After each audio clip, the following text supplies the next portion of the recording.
Do you think relocation is for everybody? No. The day I arrived at Houston was the day I gave birth to my baby. I was in labor and I didn't know. I lost one baby. My children have respiratory issues. In my house in Nigeria, there's a very big generating plant. When we switch on that generator, literally your heart will be doing boom, boom. Hey, hi guys, welcome to the podcast. Today we'll be talking about relocation. To move countries at any age, I feel like it's a difficult thing to do, but to move as an adult is even more difficult in my opinion.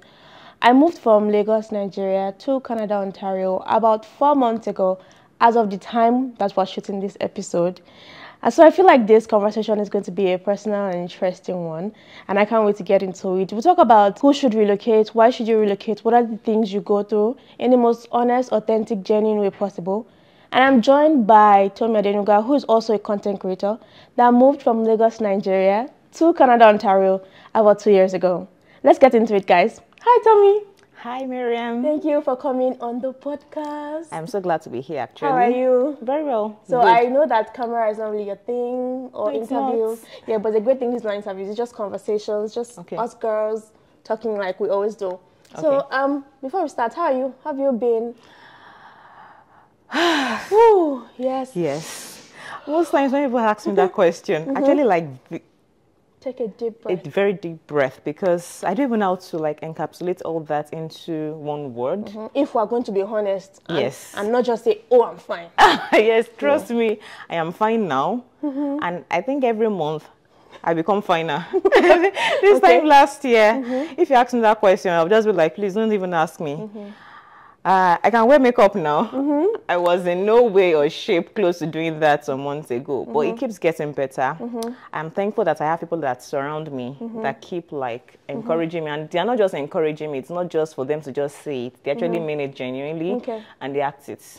So it's a tough one for everybody. It's a tough one for the children. It's a tough one for the parents. It's a tough one for the people that you left back home. So they're moving.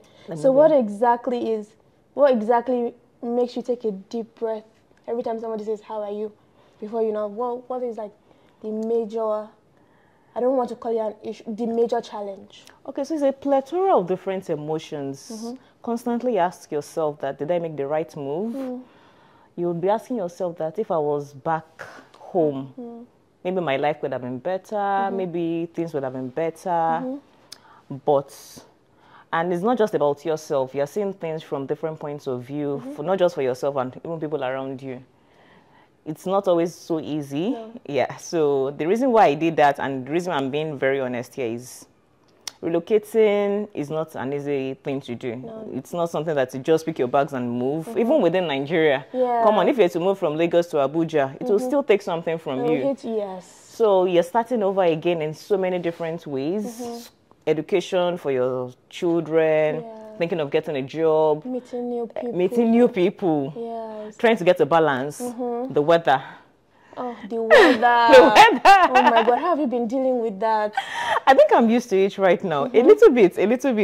People are projecting that the worst is still to come. Okay, so ever since you moved 2 years ago? It's not 2 years, about, I would say roughly 18 to 19 months, almost 2 years. Almost two years. So have you experienced any bad weather? Because I know that when I was coming, one of the things where people were saying, it's cold. And I came during the summer. It's winter now, and I'm still, obviously it's cold, but I'm still expecting the, and then when you say, oh, it's not that cold, and they'll be like, oh, wait, the cold is coming. So is it, but if it didn't come 2 years, okay, that's what they told me actually. I know even from the little I experienced, it's still coming. That's a genuine truth. But it's not as bad.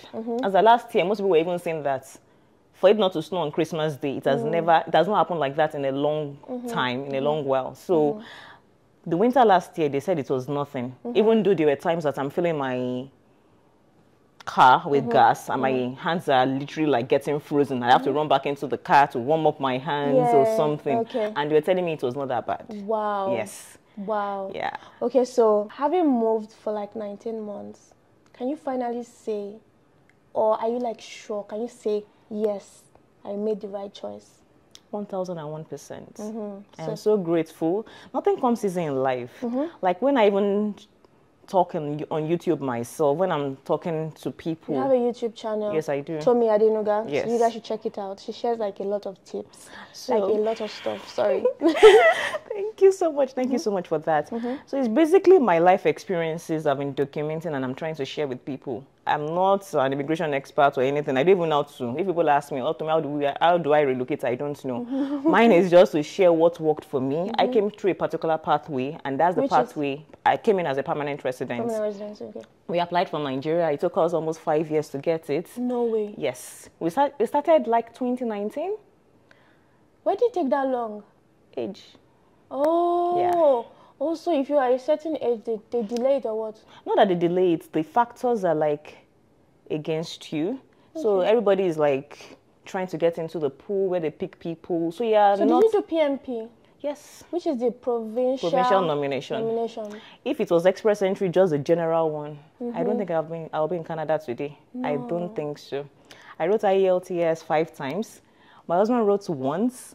I have a friend. When did you write 5 times first? Did you fail? Or? I didn't fail, but you know IELTS, the higher your score, the more scores it gives you in the pool. Yeah. So I was always getting a band. My very first IELTS, after the lockdown in 2020, I got a 7.5. I was like, it's not just to speak English. And I went there with the hope of like, okay, it's just to speak English, write English and all that. And I got a very rude shock. It was not bad. I had a 7.5, but it was not good for what Canada was looking for. So I did more research. I watched a couple of videos. I kept on getting 8, 8, 8, which was not bad. So what was the ideal? Because I did CELPIP. I don't know if you've heard of CELPIP, which is a different type of exam. It's a different type. So what was the cutoff for? For IELTS, an 8.5 or 9 would do to give me the highest score ever. Okay. So, and for IELTS, 8 to 8.5 can give you extra 50 marks in the express entry pool. Okay. So I had to keep on writing to like max out the scores. That is what we used to like call it back then on all those Telegram groups and everything. Like just write it. I joined them. So IELTS and CELPIP are exams that you write if you're willing or planning to relocate to Canada. I don't know if any other Western countries do it, just in case you didn't know. Okay, sorry for cutting you short. Yeah, so it took like 5 years. Was it like, did you give up at some point? Because if something had taken me 5 years, I feel like I would have just been like, okay, maybe it's not for me. But like, did you ever lose hope? Or? I did not, because we had there was something that was taking us out of Nigeria that was bigger than anything. Which is? Very minute things. From me, first of my eldest son, I had American visas. Sorry, I had visas. I had an American visa. I had the visa for the UK. I wanted to give birth to him, as at that time, so almost 12 years ago in America. My husband was like, it's not necessary, no need, Joe. I went to the UK to shop. I came back when I was like 8 months pregnant, and I went back to Nigeria to have my baby. Then there was really nothing. Like, you didn't really know about the benefits of having a stronger passport for your child? We didn't consider it as anything. Like, what passports? We didn't even, it was not a thing for us. My husband was comfortable back in Nigeria, and it was like, why are you looking for a second passport? You can always travel back and forth. I travel back and forth, and I was like, there was no point. Just go have the baby. Because when I even went shopping, I'll go shop. My aunties were like, I told me, are you okay? Just stay. My mom would be like, she cannot stay. We'll let her go back to her husband, please. So that was there. When I was about to have my second child, I was having like complications. One of my friends just said, Tomi, you have an American visa. Travel to have this baby in the US.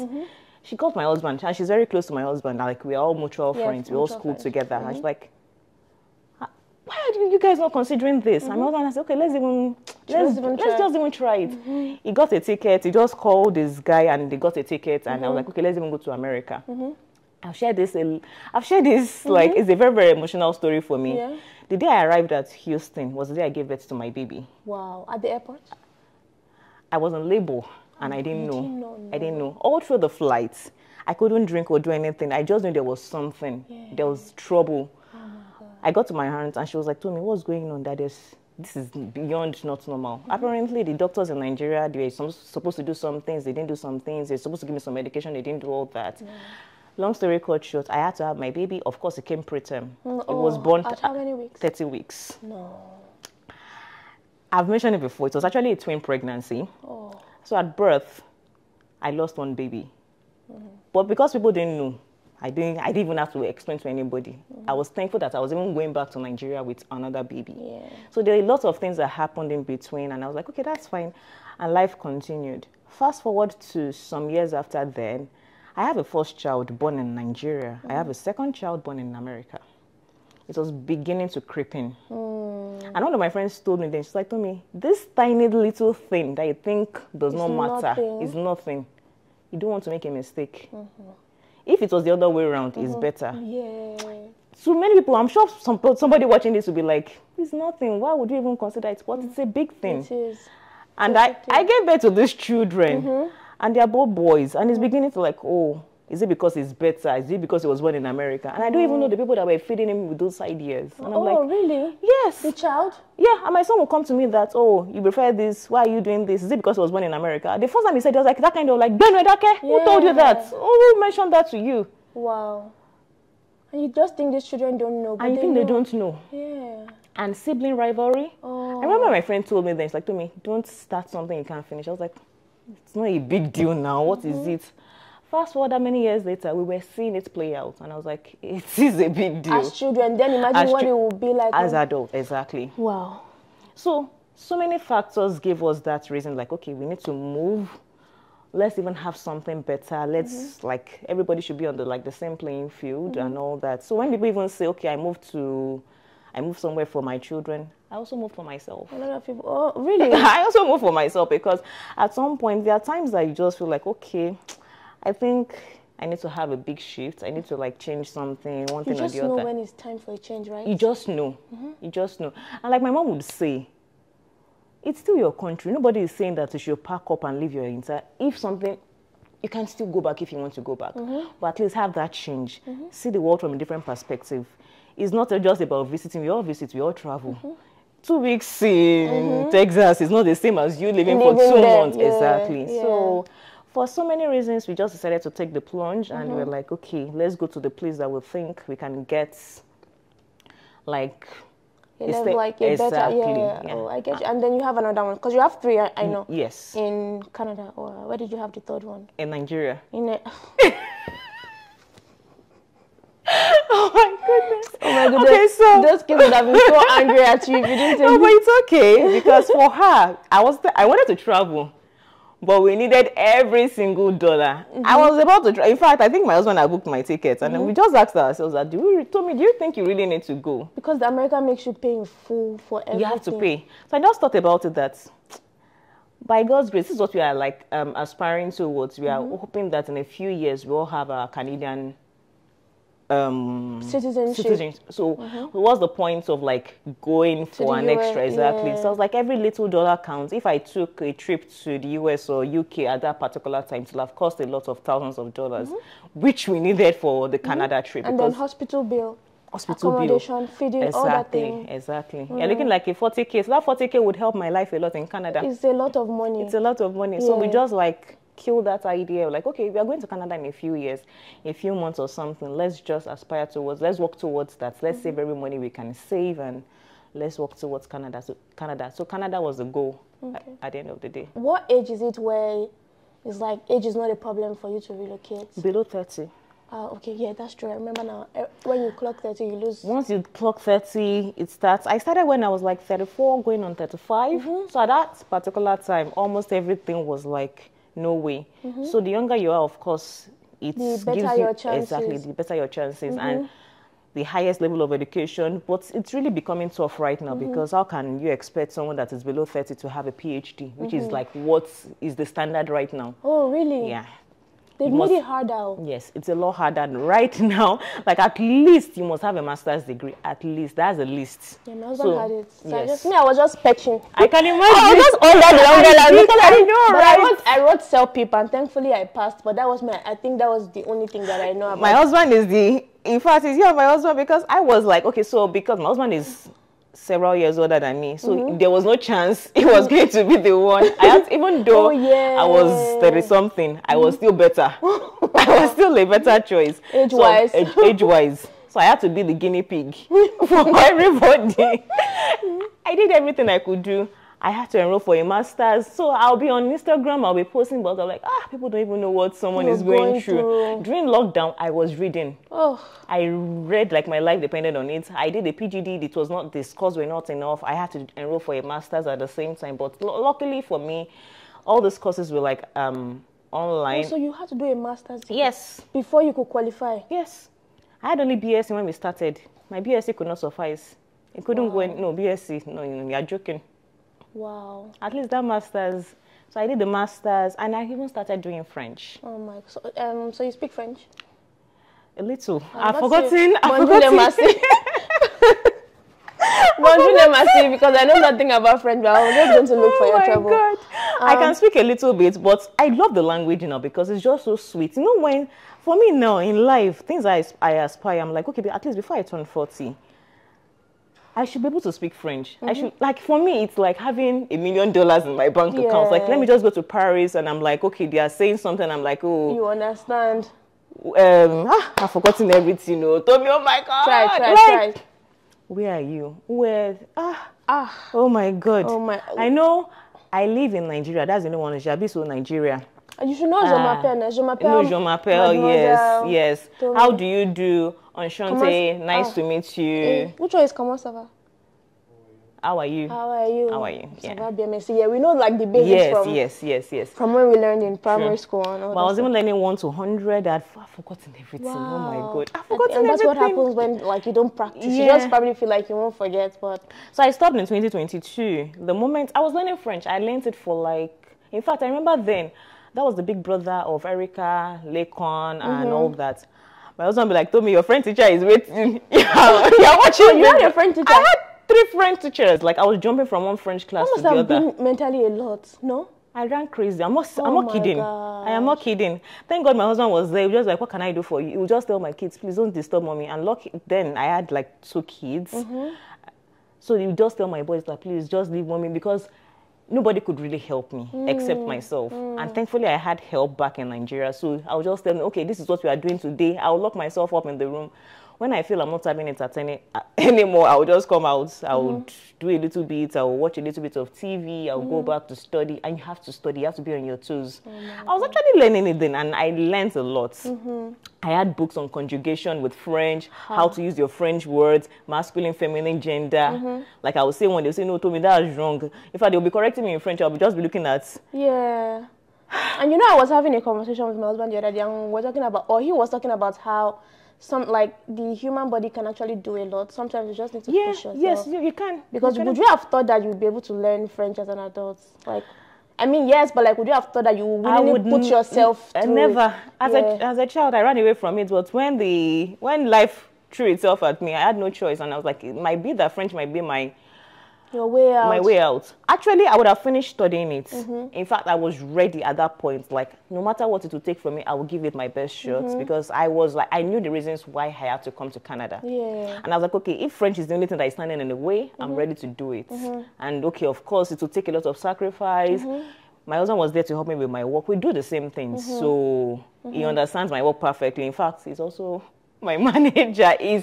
People don't see him. Team husband managers. Exactly. For every single post that goes on Instagram, wherever, he's vetting it, he's reading everything, everything. Yeah. Tomi, don't respond to that comment. Tomi, don't say this one. So we do the same thing. We are both in media. We school together. We studied mass communication together. Oh my God, I did mass communication to work. What school did you guys go? Covenant. Oh, I went to Babcock. Can you imagine? Yeah, so we're in school together. So we know each other. I know him so well. I'm like, oh, I used to watch your dad's... I even liked him before because I would read together. He likes books as well and all that. I used to watch their shows as a child, and I was like, okay, we could relate on so many levels. So he was there to help me with work and all that. He took that from me. So like I was saying, French, I would have done it till whenever. If that was what you needed to do. Exactly. The saving grace was that one day, I can't remember where I went to. I think I was in Spa. Yes, I remember I was in Spa. there's this jollof rice that my children love in Spa. I mean, so exactly. So my husband knows, they know I cook.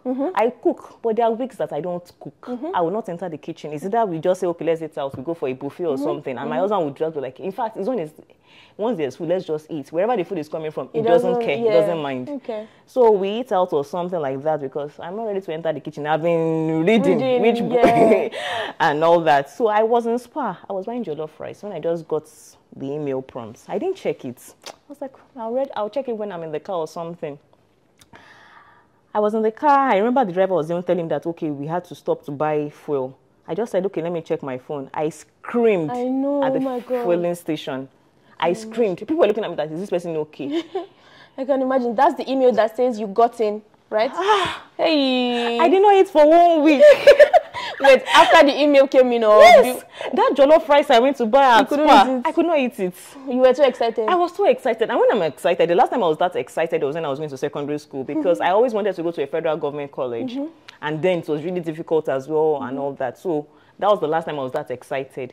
So I just got that email from Ontario saying that you've been nominated. Like, they picked me from the pool. Wow. I was on my own, JJ, not even like, I was still crying that God have mercy on me, God, what do I do, and all that. And they just sent me that email like, okay, you've been nominated, submit this in the next, we have 40 days to submit this document and all that, blah, blah, blah. I know. My husband was like, Tomi, what's wrong with you? He was even so scared. He thought something had gone wrong. I was just screaming. I said, we've gotten it. We've gotten it. We've gotten it. Oh my God. I can never forget that. Like, so when life happens and things happen, like, you just don't even know what to do. When I think about all those things that I've gotten in the past, I'll be like, I was on my own. I didn't even, like, you won't even know that you get this kind of thing. Sometimes you don't know what the future... You just don't know. You just don't know. So it can be difficult at some point. Like, life can be very, very difficult, but... It gets better. Yeah, it gets better. Yeah. It might not even be as a result of... So I was praying to study my French and pass. But God was saying, no, it's not the French route. I was doing something else. Yeah, it was something else. And that was it. We submitted our documents. So it was a long journey from there as well. Very, very long journey. But fast forward, we submitted the documents, we got it, applied for the federal one, got it. So it seems like there's a wave of people moving more. A lot of people are coming. Do you think relocation is for everybody? I genuinely... No. No? No. Okay. I don't convince people because you have to be convinced. Yourself? Yes. Okay. Because, trust me, even if you're coming with $1 billion, you will face one level of challenge or the other. So if someone tells you everybody should relocate, there has to be a strong reason why you should. You have to know. You have to know. Like in my own case, I didn't think, and I always tell people that sometimes relocating is not for economic power. I say it. If you're thinking of relocating because you're going to have $1 billion, drop that idea. You might not like to hear the truth. Yes, if that comes with it, why not? I didn't come to Canada to count bridge. I'm also trying to make money. Yeah. But I told myself that, Tomi, if in 1 month, 2 months, 3 months, you don't make $1,000, would it mean that you go back? Would it warrant you going back to Nigeria? No, I came here because of my children and because of myself. So it's not about the money it's giving me. At least I have... Better life is questionable as well. It's subjective. Very subjective, yes. So I will say better life. Yes, I like the fact that my children have respiratory issues. In my house in Nigeria, there's a very big generating plant. When we switch on that generator, literally your heart will be doing boom, boom. Hey. I'm not kidding, yes. So we got so used to it. When my mom comes, like, but let them shake it by. Yes, the house rattles. Wow. So 24/7, our windows are shut because we don't want the fumes to come in. So how do you not take in fresh air?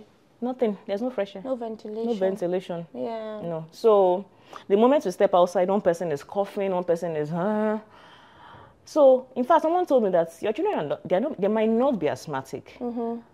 It's not as if they don't have a little bit of flares here and there, but it's not like when we used to stay in the hospital 24/7. Like, they knew us. Yeah. In fact, I already know what to do. I know the kind of dosage of Ventolin I'm giving with saline, water and all that. I know how to do the nebulizing and all that. I know what to do. Yeah. So how, in that kind of situation, how is somebody even supposed to think when...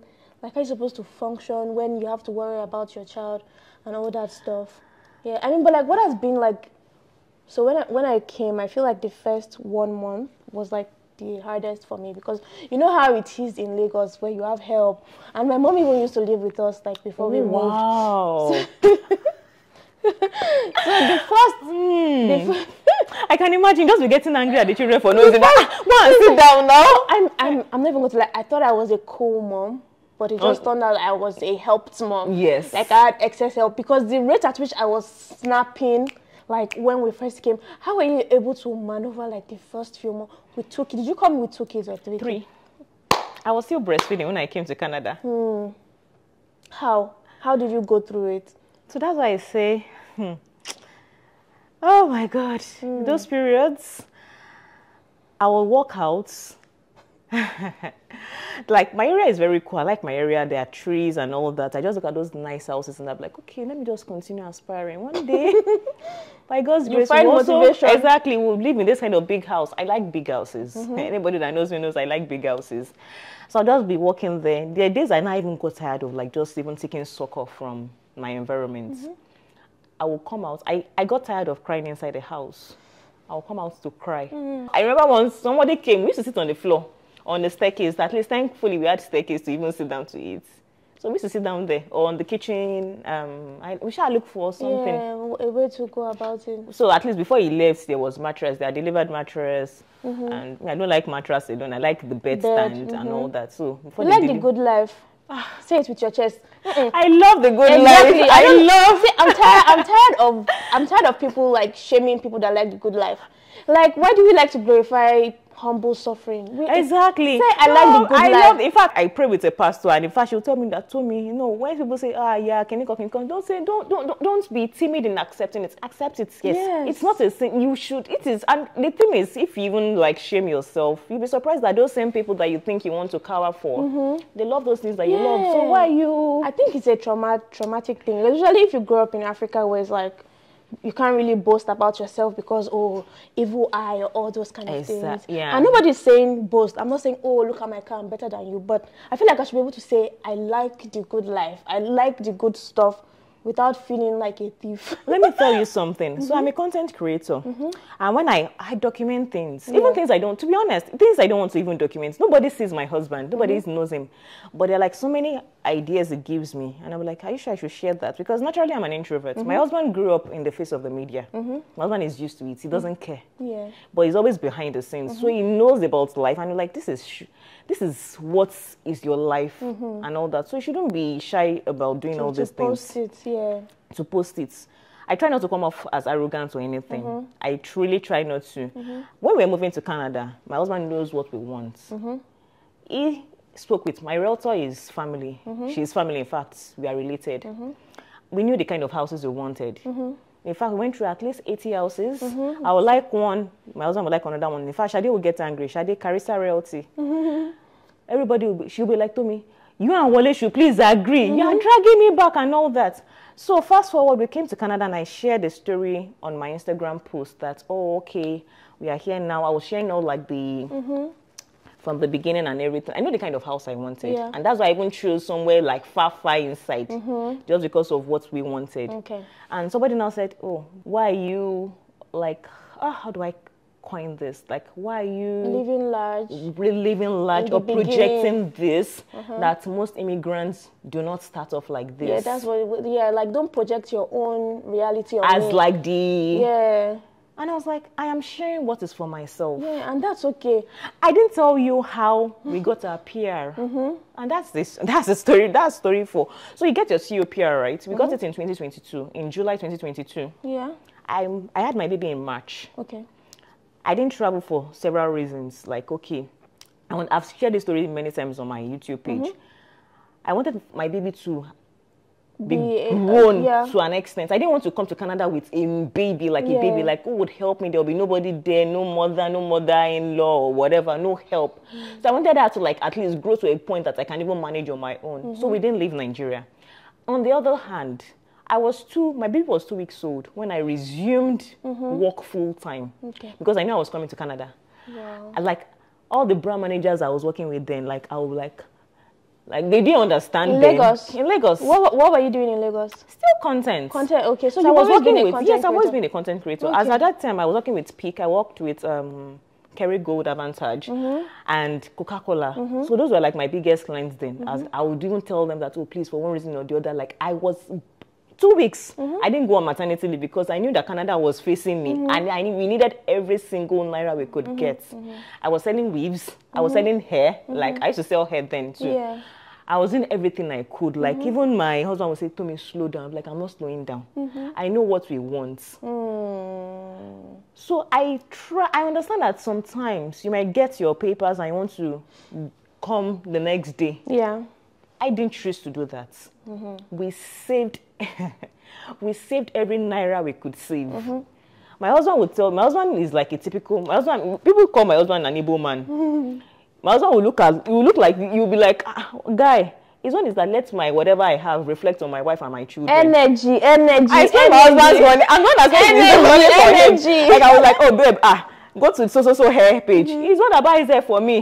Like I like that hair. He doesn't mind. He likes it. Yeah. And that gives him joy. He's that kind of person that, oh, even if you think I am nothing, by the time you say my family, you know, by God's grace, you know that okay. Yeah, there's something. There's something. You can't see my wife and say I am nothing. Are you joking? Hopefully, I hope I'm representing him well. That quote that you wore when you came, well, you've removed it. I want you to show. Very well done. So he's that kind of person. My husband is the kind of person that will be like, you should buy. My first Louboutins, he bought them for me, and he was like, get them in two, like buy different. I'm like, are you sure? Love it. But on the other hand, he wears a black shirt almost every day. I want jeans. I want to have jeans. In fact, there was a time we were traveling. My stuff, I'm not kidding. There's someone here that can testify to it.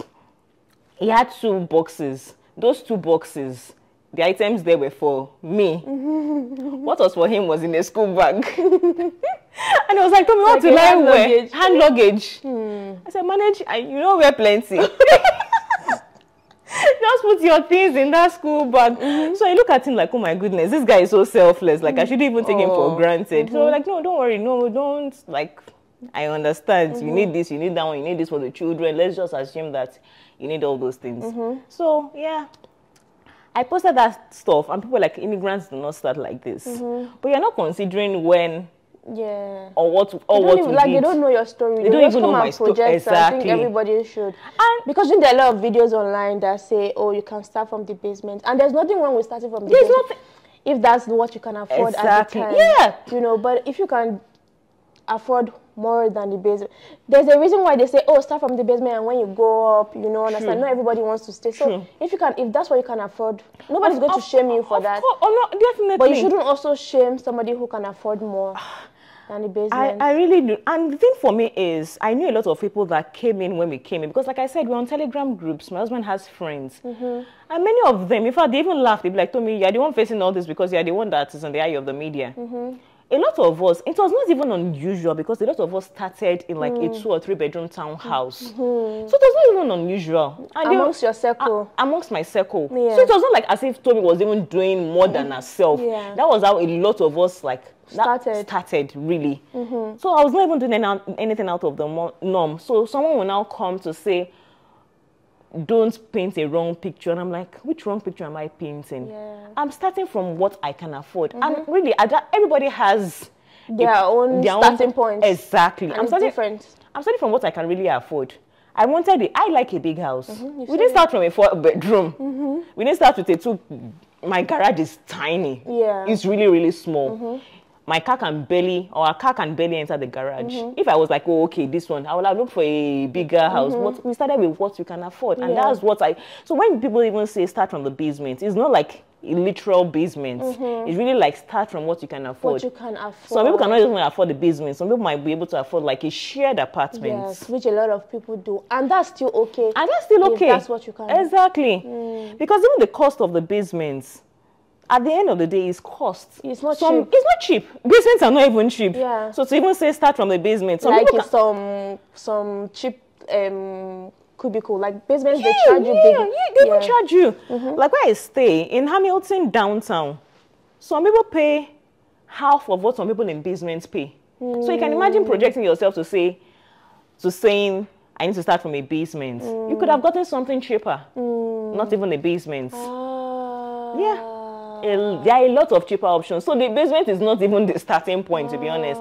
There are a lot of cheaper options that people can get. Okay. The basic is just start small and start with whatever you can afford. And I've also noticed, like, you know how you say you create content in Lagos and you've transitioned smoothly into also creating content here. I see you working for some like Canadian brands and like international brands. So how are you able to now, because that's where a lot of content creators struggle with, you know, even I personally, I mean now a few brands are beginning to recognize, but it's still like not a walk in the park. So I just wanted you to like share how you were able to transition. Okay, so I had been planning all this. And like I said, like my husband too. So coming to Canada, it was a very tough one for me. Okay. Because when I came, this is someone that has been a career person all her life. It's even difficult to imagine I would ever be a content creator. Oh, okay, so back in Nigeria, but in Nigeria you were a career girl before you started doing content? A long time ago. Okay. I stopped in 2012 actively. Okay. So I worked with... start content? Yes. Okay. I've been doing content since... I started with a blog. Okay. Yeah, I started with a blog. Yes. Oh, wow. I started with a blog. Bella Nigeria, Linda Ekiji were like my mentors then. Like, so I used to read the blog so much. People that know me know how much they were part of me. Like, once there's a break, I'm a Bella Nigeria. I've been a Bella Nigeria girl since 20, before I got married. Yeah. Since forever. So I love that lifestyle. I used to write, I read a lot too. That was like my favorite pastime. Like my father brought us up, of course, no screen time then. Yeah. So I read all the books I could read. As a child, I read all the M&B, I read a lot. So I loved writing, I loved reading. When I saw that on the virtual space, I fell in love with it almost immediately. Bella Nigeria was like my style. I like Linda Ekeji too, of course, for the content. So I was like projecting myself to be like that. And I used to work in the media as well. I worked in consulting, KPMG for a while. I worked in banking. And I moved to the media when I got married. It was a lot more... You had a full run. I have done many things. In fact, somebody was sharing this with me yesterday. So I started with blogging. There was nothing like content creation when I started. You didn't even have a name. It didn't even have a name. So I was doing that, and one guy in Google, I used to work with Google as well, not work like in the Google office, like third party. He was like, Tomi, that guy was like an angel sent to me. I was like, don't you think you'll be better off like being on the face of the camera? I was like, Larry, forget it. This guy was like 2014, 2015. It was like as if God sent him to me. He said, Tomi, do it. You can do it. I said, I'm not doing. I don't talk well. I don't have a nice background. I don't do this. I said, you're just giving excuses. Just start. And I used to watch YouTube too so well then. Patricia Bright. Oh my God, yeah, Patricia. I feel like Jenny Patricia. Jenkins. Yeah, oh, those were like the starters for us. Like, yeah. Exactly. Then what's her name? Jackie Aina. Jackie. I used to watch them like I could religiously. But those were makeup girls though. Was it makeup you wanted to do? Yes. Okay. And that Igbo chick, now Dima Ume. Dima. So I used to, like, I love makeup. I've always loved makeup. Even though sometimes I do it in one very way. So I loved, like, that life, CCME too.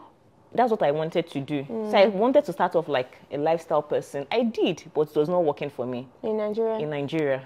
So I just stumbled one day on like, okay, sharing tips, hacks and all that. So I just like ventured into sharing tips, hacks and everything like that. And that's how I now started that one. So I had a previous YouTube channel. It was not even, there was even no name for it then. We all knew that we were just doing stuff on YouTube. It wasn't called a channel. It was not called a channel. It was not called content creation. It was not called influencing. Yeah. So I was on YouTube for a long time, from like 2015 actively. So I was building that YouTube channel. That YouTube channel now has, not that it has ceased to exist, but I think I outgrew it. Okay. The kind of content I share on there. So you have to open a new channel? Yes. Oh, that's the one you currently have now? Yes. How's that doing? Not bad. It's actually more, so I opened that channel in the hopes of like getting into my lifestyle beat and like sharing more about myself. So like you're asking how I plan to, how you like transition smoothly into like the Canadian. I won't say it was a smooth transition. Okay. So I knew I didn't want to do the regular kind of content, how to move to Canada. I didn't know how to keep up with that aspect. So when people, I struggle with that, I don't have that much information. That needs a lot of research because you can't be caught saying the wrong things. And I don't want to be caught saying the wrong thing. They'll now tell you, do you have an immigration license? I didn't want all that. So I was just like, okay, let me just continue sharing stuff about my lifestyle. And I have watched a few content creators as well. And I was like, okay, I'll just project this from Tomi's standpoint, like, okay, my own point of view. I reached out to some people, some of them did not respond back. It's okay. So I didn't have a template, really. I was just moving with the flow. So, okay, house tour, I'll do house tour. My house tour video went viral. Okay. I would never have done that video. Did you put it on Instagram or YouTube? On YouTube. Yeah, okay. My husband just said, oh, Tomi, people do house tours. Why don't you do a house tour video? I'm like, okay, let me do that. In fact, one of my friends in the UK called me and said, Tomi, I'm sure that was not you. That was your husband. I said, Tosi, you know me so well. Like, there are some things I would not even share. But I was like, okay, I'm so glad I did. Because I remember the day I did the house tour video, I backed my daughter and I was just like, okay, let me just go around and all that. So I was just like, okay, let me look for ideas. And my husband to like shares ideas with me. Oh, I think this would work. People would like to. Don't try to feed yourself. Try to feed what the audience wants. And Canada is a good market. It's a good topic. Don't just think about yourself. How can you help people? Okay. So that was like my husband, like, okay, it's not just about, if you just come and say, hi guys, hi Tomi, people will grow tired. Offer service, offer value, offer something that is not just for yourself. So I now started taking it from that point of view, like, okay, my struggles, let me start, not that I will show that, hey, I'm struggling, and people now start to come back home. So you learn the art of sharing, but without sharing too much. Yes. Okay. So I just started doing then things that I found, so my struggles were really the things I started sharing. I'm like, okay, are you sure people know about this? They might know, they might not know. Let me share it anyway. And I'll share one thing and people will be like, oh, I did not know about that. I'm like, oh, really? Okay, that might give me a second idea of what's next to. Of course, there are some few misses that you can't get it right all the time, but so I'm walking on the road one day. So I walk a lot. I used to walk a lot in the beginning. I was not even driving. We didn't drive for like 3 months after we landed. Okay. And also, by the time I'm dropping my daughter off somewhere, I'll just see somewhere like, oh, okay, let me just go and check out that place. And I had the idea of like, okay, a journalist by making, let me just find out what is going on in different places. Let me see how I can put it together to make it valuable for people that are like me. So I was just thinking of like, to me, I'm not the only person in this present predicament. How can you make it better for the next person? So you had to, if I get you right now, you had to re-strategize to see how to fit into the Canadian market. And that was, for you, was sharing a little bit personal stuff about yourself. Exactly. Because people like to connect to us on like a personal, authentic level. Yes. Okay. So basically, cool for children. So it's like my experience basically. Where I shop, how I am thrifting, I thrift. So the days I thrift. The days I want to go high end, I go high end. So that's what I just like, okay, this is just me. This is just Tomi sharing. I like to travel. So basically things I just like doing. I like to cook for my family, not for myself. I don't eat half of what I cook. No? What do you now eat? Gary. No, that's it. Or pop. Oh, pop. I don't like pop. Are you for real? But I like Gary. Yeah. So by the time you're even done cooking, you're already tired of the food. So I'm just like, and my children, I just like to feed them. I know. I see your videos where they're always saying this is the best rice. Every day you make rice. It's always the best. That's my second son. It's always the yummiest. Mommy, this one is the best. I'm like, the one I wear, like, you can hype. Oh my goodness. So I enjoy that. And the normal day, there are times I don't even want to enter the kitchen, but when I just think about them, okay, let me just make something nutritious for them. And I was like, okay, I can actually document all these things. I was doing it back then in Nigeria. So I was doing it. So it's really what I was doing back in Nigeria, but I just closed the door to Nigeria, basically. Okay. Why? So now if a Nigerian brands want to work with you? No, they can, but I'm like, I live in Canada. Like a Nigerian brand actually reached out to me. I'm like, if you don't mind, I live in Canada. Okay. So it now depends on what the brand is. Some brands are, of course, like universal. Yeah. It cuts across anywhere. Yeah. But some are really like location based. It won't make sense. Like, how will people relate with that? It was a tough one because Canada is not such as the Nigerian market or the US market. But I was just like, okay, let me just give it a gamble. In what sense? Like people, I hear content creators saying that, oh, the way you get brand deals from Canada is not the same way you get it in Nigeria, that you tend to get more. Okay. Excuse me. To be honest, I was a small content creator in Nigeria. I was really small. Like, I worked with a few brands, but those were brands that felt I had value. Okay. I was not such that I was big enough for everybody to say, yeah, come. That's the truth. But in Canada, so I was ready to give myself as a Canada Canadian content creator. Exactly, okay. As a Canadian content creator, and okay, this is what I do in Canada now. I am in Canada at this point. I am navigating my life in Canada, and I'll be sharing my journey. Experiences. Exactly. Okay, so, and then how did you now get these brands to come on board? Just in case anybody is watching it and they also need insights. Because I've seen you work with some, like, nice... To be honest, out of, let's say, 10 brands, maybe I reached out to one. You already know my capacity. So I like to, like, okay, this is who I am. I'm not holding anything back. I'm not hiding anything. This is who I am. If you think we can work together, why not? Yeah.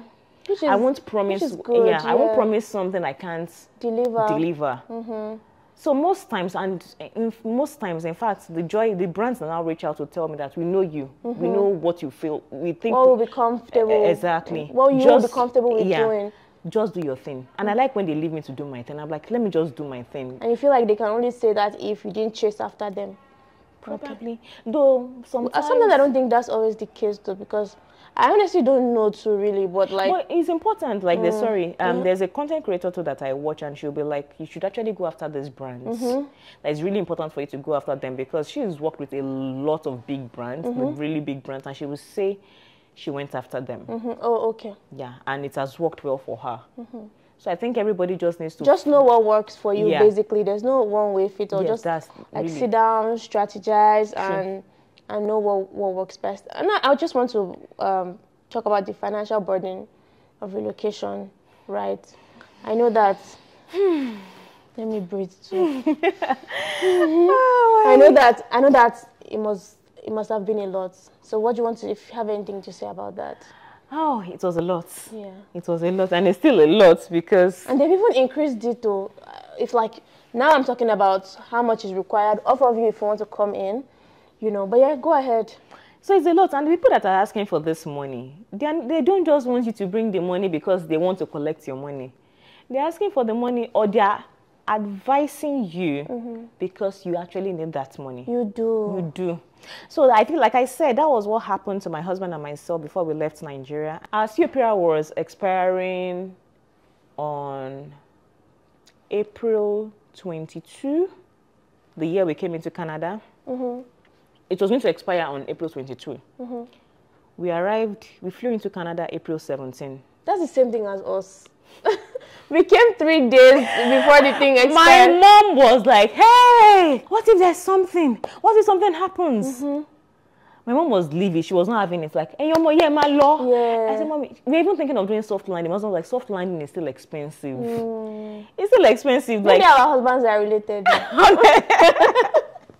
Maybe they're like long-lost cousins. I think so. But my husband was like, even me at one point, because he just said to me, just calm down. Will you trust me? I said, I trust you, but... So when are we going again? I trusted him, but no, there's a little bit of like... of doubt, because anything can happen. Anything can happen. And I was like, let's just keep working. Okay, I'm working on this thing. I'm getting this amount of money, and so they're like, hey, let's just go. The money will come later. Let's just... They said to me, no. There's a difference where I am here and I can oversee all these things. So we had to wait. Okay. To be honest, 90% because of the financial aspect.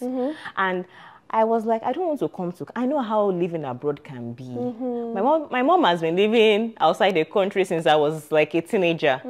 She's lived in the UK for over 20 years. And they're still there. And they're still there. So I have like a bit of first-hand... I've lived in the UK, so I know how living outside the country can be. I know how it can test you. So I was like, I really do not... If given the choice, I know some people don't have a choice, but if given the choice, I would rather stay back and know what I am working on, and let me... to an extent, do my part. Let God also do his part as well. And that was what we decided to do. So that's why we decided to wait it out. Okay. Because the money they're asking for, family of 5, I think is about 27,000 Canadian dollars. No, that was then. No? That was then. I didn't know. It's now 30,690. Now do that, to convert it to Naira with this exchange rate. That's about 40 million Naira. Oh, that's crazy. And that is the minimum.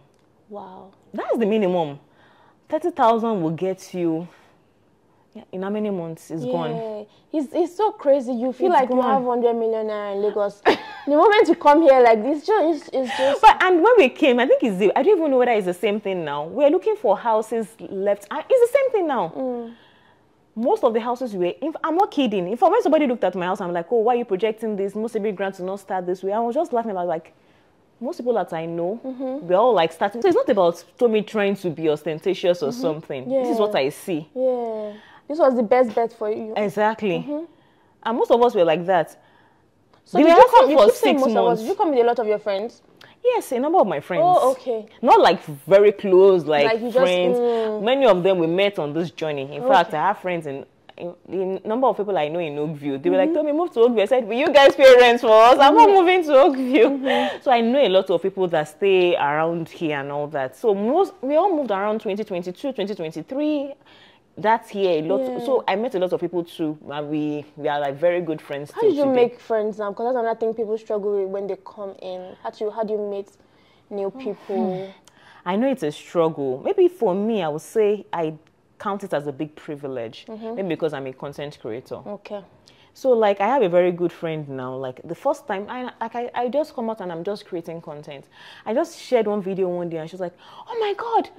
She reached out to me on Instagram. I said, that's you stay very close to me. This is my area. I drive my son, blah, blah, blah, blah. I said, yeah, that's so nice. We started chatting on Instagram. Do you know any way I can make my hair? I want to weave my hair. Like, why are you talking like that now? Come, I can weave your hair for you. I said, eh? I was like, I am coming to your house tomorrow. And we became friends from there. Okay, so where do you think I can buy winter jackets for my kids? Yeah. Which church should I go to? So she was just giving me, and she's been here for quite some time. So from there, it just keeps on. That's another thing. Like, you need to ask. You need to ask. You need to be willing to put yourself out there. And that's the truth. Because you need all the information. And so many things I even share. It's not like I know everything. So people just come from, maybe like I meet somebody in church. Oh, Tomi, did you know about this? So some things that's not that they're afraid to share. They don't have the avenue of sharing. It's like, oh, tell people about this. I'm sure some people don't even know that they can access this kind of thing in Canada. Why don't you tell your followers? So many of them just send stuff to me randomly.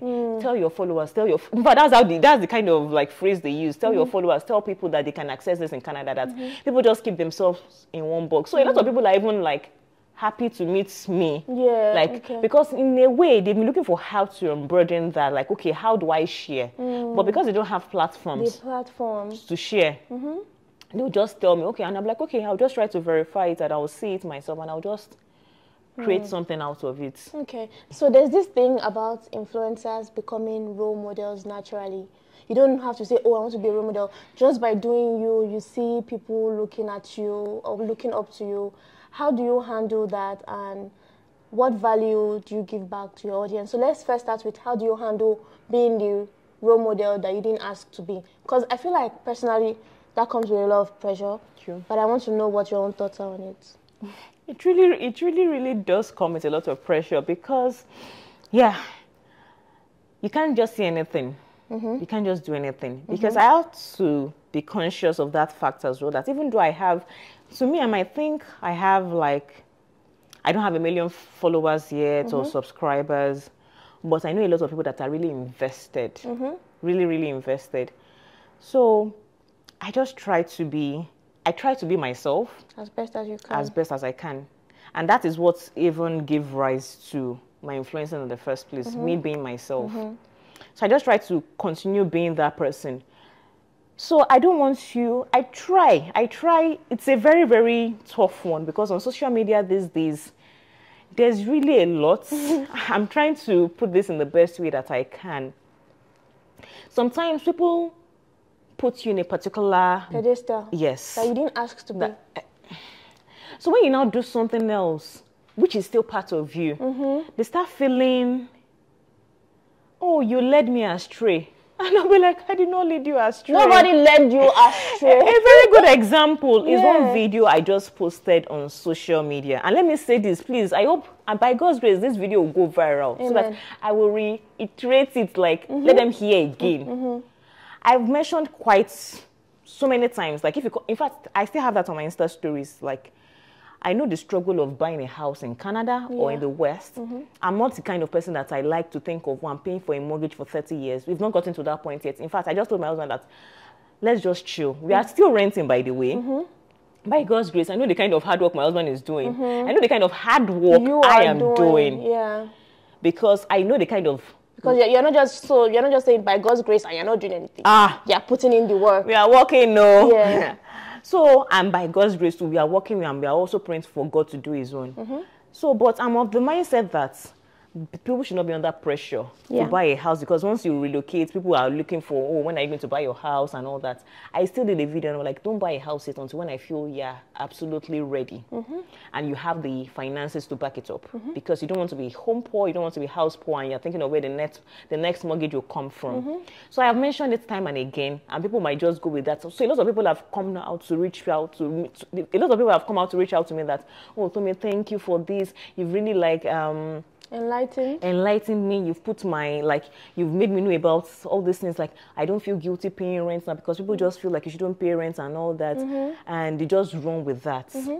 So a lot of people are telling me now that they are still comfortable paying rent, because I have told them that they should be comfortable paying rent, and that I am not ready to buy a house in Canada now. But I mentioned a caveat on that video, and I'm mentioning it again. I am okay paying rent now. But I also mentioned it that the day, and I'm praying very soon, in fact, it might be tomorrow, it might be next month, or January, or whenever this is it, like, if I announce, and by God's grace, I will announce it when we buy a house. I want to buy a house in Canada. I am not saying it is wrong. My own is just that, know when you're ready. Know when you're ready, and be sure you have the financial capabilities to like take care of that house project. So if the day Tomi announces that we've bought a house, by God's grace, that means we are comfortable enough to do that. So I don't want people to misconstrue to say, oh, Tomi said we should not buy a house. So why is she buying? Why is she buying? Because I see a lot of people that maybe content creators too say, oh, I can never relocate. Then they relocate, and people are like, you deceived me. I don't even say never again. I've learned. I never ever say I can never do. Never say never, no, because I don't do that anymore. So you just don't Life know. just happens. People evolve. People change. Yes.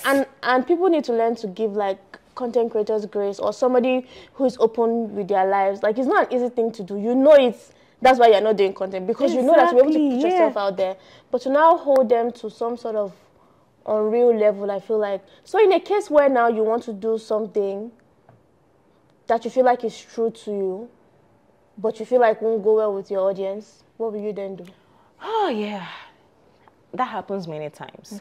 Because there are some people I've wanted to work with. Even my husband will be like, Tomi, are you sure you can work with this person? I'm like, you know the kind of message I'm trying to pass across. I don't want to be seen as, sorry, excuse me. I don't want to be seen as, there are some people I might not be able to work with. And that's just the truth. And that's just like my own personal, this is just who I am. Who you are, yeah, for your branding and for my branding, like I might not be able to do Kaya Mata. Oh, yeah. It does, yeah, I can't do it. Even if they give me 1,000 or how much, it's not me. It's not your thing. It's not my thing. And I hope like people that watch me also understand that it's not my thing. But it does not mean that, or maybe I don't drink. What's Kaya Mata for people that don't know? Aphrodisiac. And it even goes beyond just the regular aphrodisiac. Aphrodisiac in itself is not bad. Yeah, if it's like medically prescribed and stuff. But it's just... But there's now like another level that people have added to it, the jazz part. Yeah, the one where, okay, so that's Kaya Mata, where it's buy this thing and your spouse will give you everything in the world. With no proof to back it up, by the way. So that's what's talking about. I won't even do something like that. And I just hope that people, like you said... Wait, they give you $10 million. He's always asking. I don't drink. He said to me, what if, what's this brand they call though? What if, that's exactly what I said. What if they give you $1 million? I said, no, I'm not accepting. Are you sure? Are you sure? So you now come tomorrow and somebody say, Tomi boy told us not to ever drink. He told us. I said, oh my God. But I think it's nice that people know that in life, people change. People evolve. At least if it's not like a complete, even if it's a complete deviation, it's just like in marriage. I won't hold anybody. Yes, I love my marriage. I'll work on it. I'll do everything. But I won't hold somebody else if, for one reason or the other, they choose to leave their spouse. Because that happens a lot.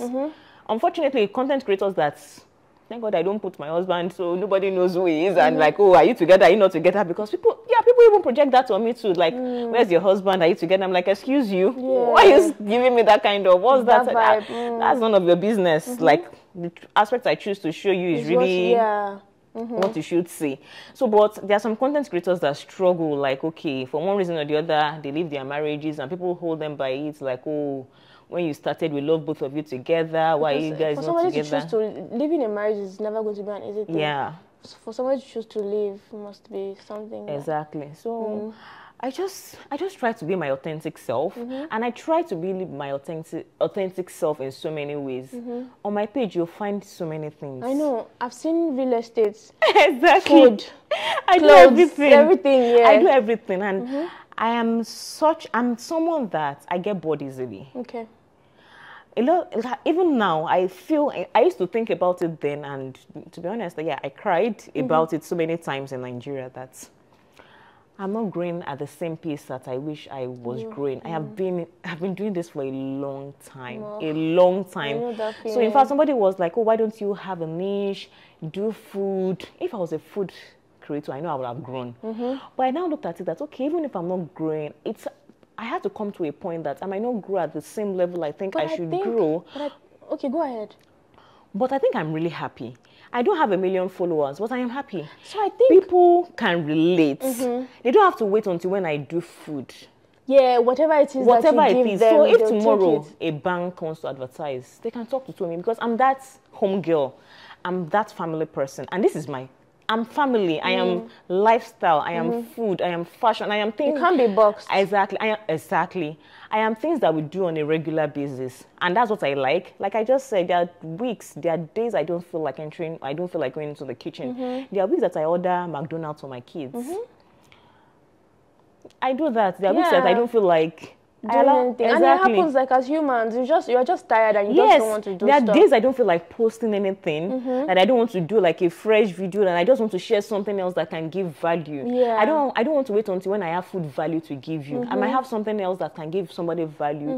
It can be real estate, it can be finance, it can be spiritual, it can be almost anything. So I try to just be my authentic self through that way. And people will now say jack of all trades, master of none. But you know the full thing is actually, what's the full thing? Jack of all trades, master of none is better than master of one. Yes. So they cut out the other parts, and then they'll now be saying jack of all. Master of none. And then to speak on the growth part, I think from my experience is, I feel like, okay, like we said earlier, growth is somewhat subjective. Right, and I don't think that we should be judging it based off of our numbers, which I know that is hard because that is the yardstick for which a content creator is rated. How much numbers, even with the brands, how much followers, how much numbers. So it's hard, really, not to tie your growth to the numbers. But I feel like if you're having like a mind shift, if you're working on yourself, currently becoming a better person, currently investing in your content, you're not just stagnant. That's some sort of growth that I feel like even should be more appreciated than the growth that has to do with your numbers. The numbers are good. I'm not going to lie about it. Of course. You know, but we just need to stop tying it to the numbers. I want us to quickly talk about the job markets, what it's like in Canada. You know, like what should somebody expect when they are coming in to, because you hear people say, they're applying for jobs, and I'm like, oh, okay, cool. And then they say, I send 500 applications a day. I say, what? So, like, what's the job market? Or somebody coming in, or somebody who's even here who doesn't have an idea. That's a very good question. I love that. So it's in different ways. I expected that when I came to Canada because I was actually also thinking of getting a job. Okay. So, of course, I was trying to get my resume done the Canadian way, the Canadian standard. And I hear all those stories like, okay, do your LinkedIn, apply on Indeed, Glassdoor and everything. So, because, of course, the money you're bringing from Nigeria will never be enough. You have to start thinking of how to start making money. And, of course, you need to get a job by having a job. So I started with that, doing that from Nigeria, trying to improve my skills. And everybody was advising me to do the same thing. The only person that did not advise me to get a job, Paul. No. Okay. Not even him. Before I even met Paul, my husband. Okay. So he was like, Tomi, do you really think you can have an active job? I've not worked in corporate for over 10 years. So how would I even cope? How would I manage and all that? And I was just like, can we agree? I just told him, like, thank God we both understand this content creation thing. Can you give me 6 months? Let's see. I don't want to get a job. You are still working. My husband still works. He has his job. But for me, I don't think I'm ready to enter the Canadian market. Like, but we are coming to a country that both partners Yeah. have to like put in something, because don't come and kill somebody's son. That's what my mother is always telling me. Please don't kill somebody's son. So I was like, what do I do? I've been struggling. I didn't know, because I hear these stories from people. I hear 1 year, no job. Oh, God. 18 months, no job. No. On the flip side, I've seen people that get jobs in 2 months, Okay. in 2 weeks, in 5 days, even before they land. So it's a factor of so many things. Like, you don't even really know what to expect at the end of the day. I always tell people when they even come to ask me as well, just keep trying, do everything that is within your power. If they say do your resume the Canadian way, do it. I know they ask for Canadian experience. If you have to volunteer at a place, volunteer. If you have to do internship, do internship. It's still Canadian experience. And you just keep trying. I know people that actually apply for 500 jobs before they get the one they are looking for. Wow. So while you are doing that job, you have to look for something else that is paying your bills on the side. I've said it, like I've mentioned it. To be honest, we brought money from Nigeria, as expected. But the money will finish, or it finished one way or the other. We didn't have the money To continue. So my husband and myself just looked at ourselves and we were like, why don't we create our own jobs? Okay. Which is what we did. Which is? Media. Okay. So from there, we have like other aspects. So we did, okay, I was just like, okay, what should we do? What should we really do? We asked around, everybody was like, Tomi, get a job, you can't be a content creator. People were like, Against it. we were really against it. Like, why would you be a content creator? What does that even mean? Like, are you okay? Do you really think you can be a content creator in Canada? It was not making sense to them. But it was making sense to us. And so I was like, okay, the jobs that I'm trying to, like, for my own case, we decided to create our jobs. But for people that are coming, everybody cannot be like me. Everybody cannot be business. They can't be business oriented. Yeah. So there's nothing more to say than just apply. Just try. And if it's the business route you want to go as well. Yeah, I mean, if it's the business route. So do you create content like is that your 9 to 5? That's my 9 to 5. How often do you post in a week? Do you have like a calendar? I have a calendar. So I've not posted today. How often do you shoot? How often do you post? So most times I block shoots. Okay. So like when I have ideas, like I make sure that there's like a window for me to like have different kind of like contents that I shoot. Okay, I want to shoot for real estate. I want to shoot food. Food is quite easy for me because I don't really make out time. Okay, I can just think that, okay, what are the kids having for breakfast today? And I'll just say, okay, let me shoot it. Let me shoot it. Or what are we having for dinner? Let me shoot it. Instead of me wasting that plenty meat that I bought, let me turn it into content. Okay. So I try not to like, it can be tiring because there are times that shooting for content, cooking and shooting for content is different from just cooking and just because like, you're just cooking 1 hour you're done. But if you're doing content, you have to move the camera. You have to be deliberate with every single thing. So yeah, so sometimes I just have to like, okay, consciously look for windows or opportunities for me to create content. So that's why I said I also do not know how to be boxed into a niche because it won't work for me.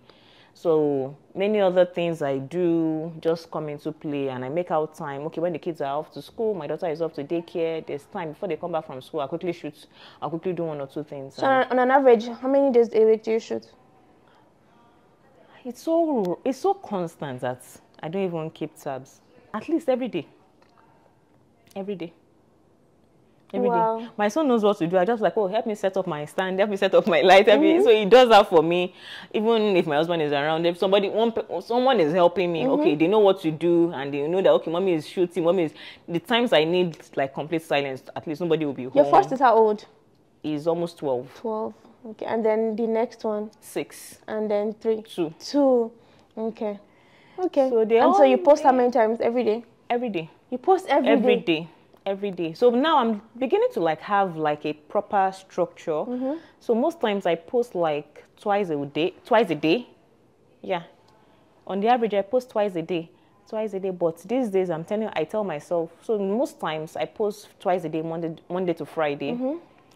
Not because I want to post, but because I have something to post. How do I put it? So because I do so many things. There's always something for you to put out. There's always something for me to put out. Okay. And I can't keep waiting for like, in fact, there was a Meta person that spoke with me, and she was like, you don't have to post every day. But in my own case, I post anyway because I have that to post. So like, it doesn't take a lot for me. So I might be talking about education. I'll just like, oh, let me talk about this other one. And I'm like, okay, it makes sense. Let me talk about something else. And I'll just, and it's content in different ways. So I just find out that I have stuff to post. Okay. How do you edit your videos? Who edits your videos? I edit some, and I have like a team of editors that do as well. Okay. So I send to them. I just like, okay, I need to. If I need something like that is really, really professional, because my editing sometimes can be sloppy, very sloppy and basic. If I don't want basic, especially when I'm working for brands, most of my brand videos, like when I'm working, someone edits. So it's like investing in the business, kind of. Exactly. Yeah. Okay. Because I might not be able to give it that professional touch. So, but my editors do. But you know how to do the basics, so nobody can do you anyhow. Anything. My husband is, in fact, I used to look at my husband before that. You don't know what you're saying. Anything, anything. In fact, I'm not using that to boast. Anything I do today, I have the knowledge for it.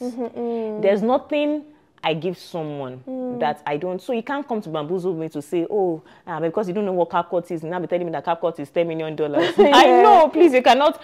So there is just, I'm giving you because I don't want to be overwhelmed. Well, and then you can be creative to do all that stuff. Yes, exactly. Because imagine editing 20 videos a week. And then you have kids. And you have kids. And you have to so even for the editors that are editing, there's something they are doing, and I'll be telling them that, I know how to do that thing, but do it this way because I want to achieve that thing. If I didn't have that idea, I won't even know what to look out for. I won't know how to tell them to do this and all that. So when they're telling me, oh, Tomi, take the... So it's also good for me because they're not even there when I'm shooting. So I even need to know, I have that knowledge, like, okay, from shooting, I need to shoot in a particular way so that we can have this eventual result. Okay. Was there ever a time where you were like, I'm going back to Lagos. I'm not doing again. I'm not doing again. Thank you. I've had enough. Oh my God. That was last year. No, last year, even till beginning of this year. That was last year, yes. No, you just think about it. There was a time I was like close to like buying. I was like, I'm not even. Canada is not for me. Like, it's not. Was it like job or like loneliness or like what just made you feel like that? My emotions were just all over the place. Oh my God, I know the roller coaster. You don't even know. Yes, then so many things. And sometimes when things come across, like, I don't know, so many things are happening at the same time. They are calling you from your child's school. This is going on. I was not passing my drive test. I was exactly. Yeah. I'm doing one thing. Like 24 hours was not like enough. Yeah. I'm rushing to pick my daughter from daycare. I'm looking at my house. My house is a mess. Oh my God. And I'm like, I'm not doing this again. This life is not for me. And you somehow still have to hold it together because the kids are around and you just have to get things done. Yeah. Yeah. You know, let me tell you a quick story. One time, like when we first moved, and like so much was just going on, and I was just like trying to toughen up and stuff like that. And so I was in the bathroom, and the door of the bathroom hit my leg, and it was very painful. It was like so painful, and I cried. But like I cried like ugly tears. Wow. But I didn't cry because of that. It was just an excuse. I just needed to just let things go because of how overstimulated I was. So I do understand when you say that. Yeah. Okay. Also, like your career, has there been a time where you're like, okay, thank you, I've tried content creation, I'm going to go and look for a 9-to-5 now. Did I ever a thing? Oh my God. My husband again, like, that guy has tried. He has tried. Because there are times like, I know the kind of volume of money my husband handles. And Canada will humble you. And my husband is the kind of person that is always like start from scratch. I'm not a very patient person. I'm an introvert, but I'm not a patient person. He calms me down, like, Tomi, calm down. Just look at it from this point of view. Like, no, let me shout. Yeah, shout. I like to shout. I like to vent. I like to rant. Like, are you done? Let's see it from this point of view. So I was doing a lot. Like, I cried the day I drove from Hamilton to North York because somebody was offering to pay me $150. And I drove because we needed the money. Yeah. The kind of rain, this kind of rain that it's like, what's that thing called? Like ice? Stones. Hail. Yes, hail. Exactly. And I drove in between. I have astigmatism. Yeah. So I can't see. I couldn't see at some point. I was darting off my lane so many times. So, and you were just thinking all for $150. All for $150. But then I took the toll that day. I was like, I even went there, and of course I gave it my best shot. Nobody knows who the brand is. Nobody knows it. And there are many times that people cannot even differentiate. When I'm probably helping, I also help. When I'm probably helping, when I'm probably like promoting or where it's like work-based. Exactly. Like they pay you. Yes. So I gave it my shot. I was like, my husband would just tell me that, Tomi, just use this. Like, you have to start small. You have to take it gradually. It's like baby steps. And I was like, this is not... I don't want to do baby steps. I did baby steps 10 years ago. Are you telling me to come here again to start doing baby steps? I'm not ready for all these ones. Let's go back to Nigeria where we know that, okay, by the time you talk to this brand manager, exactly. And it's not like, okay, even in Nigeria, let's say it's 200K you're making, the money will still get somewhere. Here, $200 does not get anywhere. No. Maybe it's just for your hydro or something.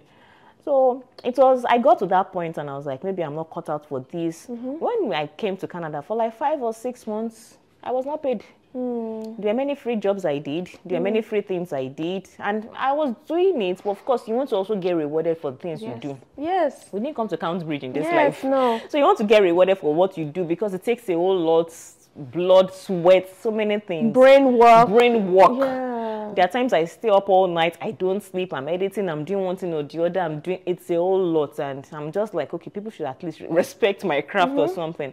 And thank God, like, I've been able to have people like that it just needs a lot for people to get to know you, for you to break out, for them to even take you serious that this person is here for business. So, but yeah, the first few... It can be hard. It was hard. It was really hard.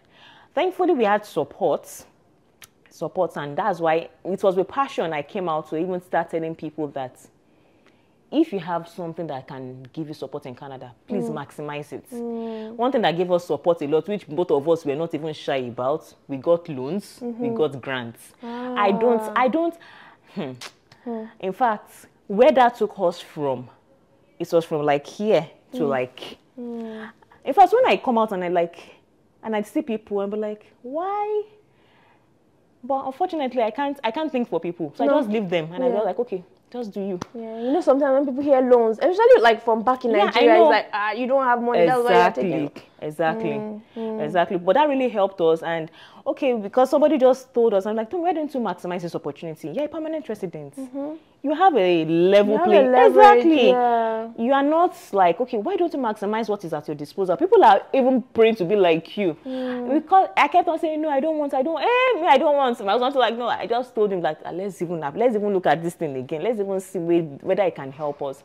I did, and that's how we started. But people shouldn't just get loans. You need to have a way. No, of course. To pay it back, right? No, you need to have a way of paying back, and it's not even just about getting. Nobody even give you a loan. Like I didn't even know. It's just like a car loan or something. They won't even just give you, and the percentage is so high. I won't even advise you to just start off like that. Yeah. You need to know what you're doing. Do your research. Exactly. And stuff exactly. Like that. Exactly. Yeah. You give a lot of valuable knowledge and insights. Even I, for one, I've learned so much on your page. Aww. So, what's your Instagram handle? I know it's Tomi Adenuga, but like I don't know if you have Tomi Adenuga. The Tomi Adenuga. Yeah. So like people can check you out. Like you've been so much help to us, the new members, and even in like sharing your story today, there were a lot of things that I could relate to. And now I feel like I'm not alone. So thank you so much. I've had a really nice time. Same here. Having this conversation. If I had my way, I'll go on and on and on. But hopefully we can have you back again on the show. I don't know, whenever. I'll be so glad. It will be a very great honor for me to come back. Thank you. Thank you so much. This has been, like I said, a great conversation. And I hope you guys enjoyed. That's going to be all for now, guys. Bye. Bye.